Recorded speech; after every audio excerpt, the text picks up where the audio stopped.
Hi friends எல்லாத்துக்கும் வணக்கம். இன்னைக்கு நம்ம என்ன டாபிக் பத்தி பேச போறோம்னா, பிரெக்னன்சி டைம்ல ரொம்பவே இம்பார்ட்டன்ட்டான ஒரு ஸ்கேன் பத்தி தான். அது என்ன ஸ்கேன்னு பார்த்தீங்கன்னா, அதான் அனாமலி ஸ்கேன். இந்த அனாமலி ஸ்கேனுக்கு போறதுக்கு முன்னாடியே நெறைய அம்மாக்கள் வந்து ரொம்பவே பயப்படுவாங்க.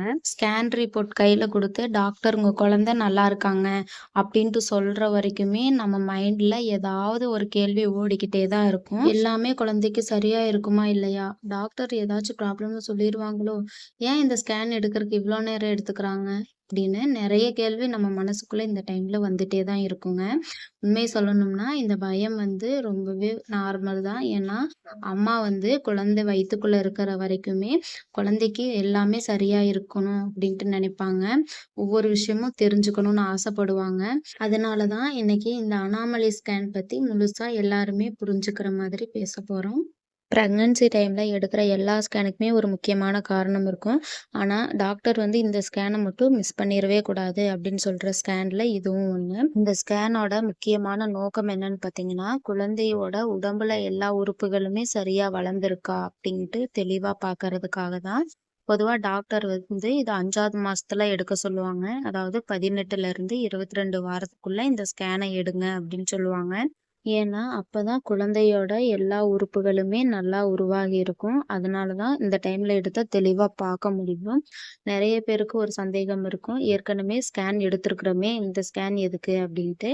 முன்னாடி எடுத்த ஸ்கேன்ல வந்து குழந்தை வந்து இருக்குதா? குழந்தையோட இதய துடிப்பு எப்படி இருக்கு? குழந்தை வந்து வளர்ச்சி இருக்கா? அப்டின்ட்டு பார்க்கறதுக்காக தான். இந்த அனாமலி ஸ்கேன்ல தான் குழந்தையோட தலையிலிருந்து கால் வரைக்குமே ஒவ்வொரு பார்ட்ஸுமே தனித்தனியா டீட்டெயிலா நோட் பண்ணுவாங்க. இந்த ஸ்கேன் செய்யறப்ப அம்மாவோட வயித்துக்கு மேல ஒரு ஜெல் தடவுவாங்க.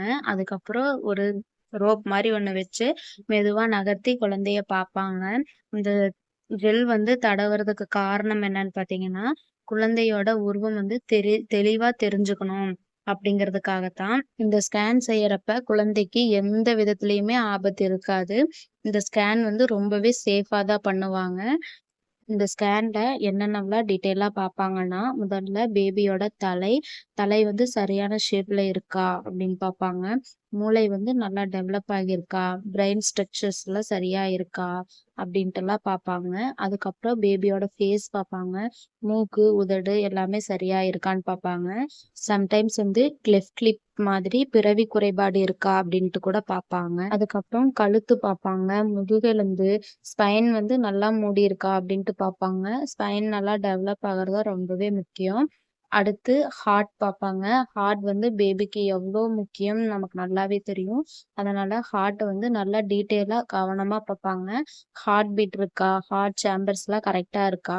அதுல வந்து பிளட் ஃப்ளோலாம் நல்லா இருக்கா? அப்படின்ட்டு நோட் பண்ணுவாங்க. அடுத்து lungs, stomach, liver, kidney, urinary bladder எல்லாமே தன்னோட இடத்துல சரியா இருக்கா? அப்படின்ட்டு பார்ப்பாங்க.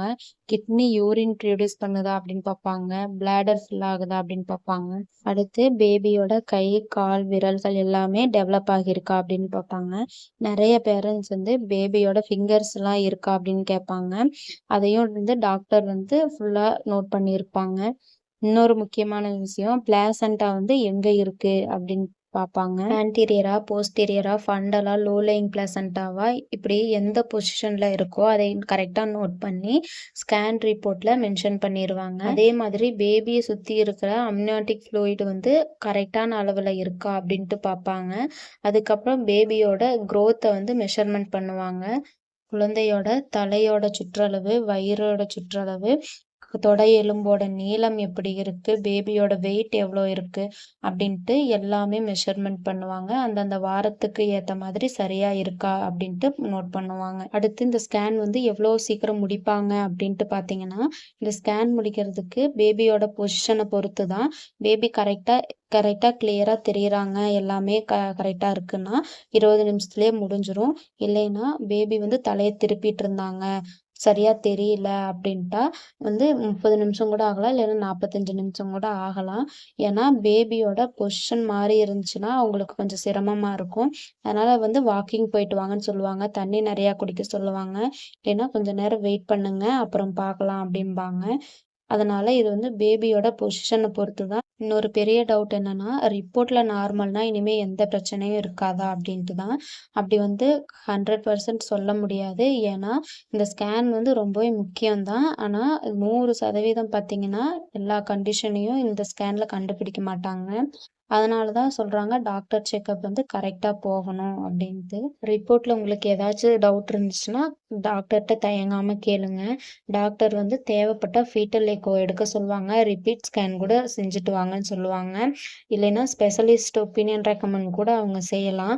அதனால நீங்க வந்து ரிப்போர்ட்ட பார்த்துட்டு பயந்துட்டு இருக்காதீங்க. இன்னொரு விஷயம் என்னன்னு பார்த்தீங்கன்னா, இந்த ஸ்கேன் வந்து பாய் பேபியா, கேர்ள் பேபியா அப்படின்ட்டு நீங்க தெரிஞ்சுக்கணும்னு ஆசைப்படுவீங்க.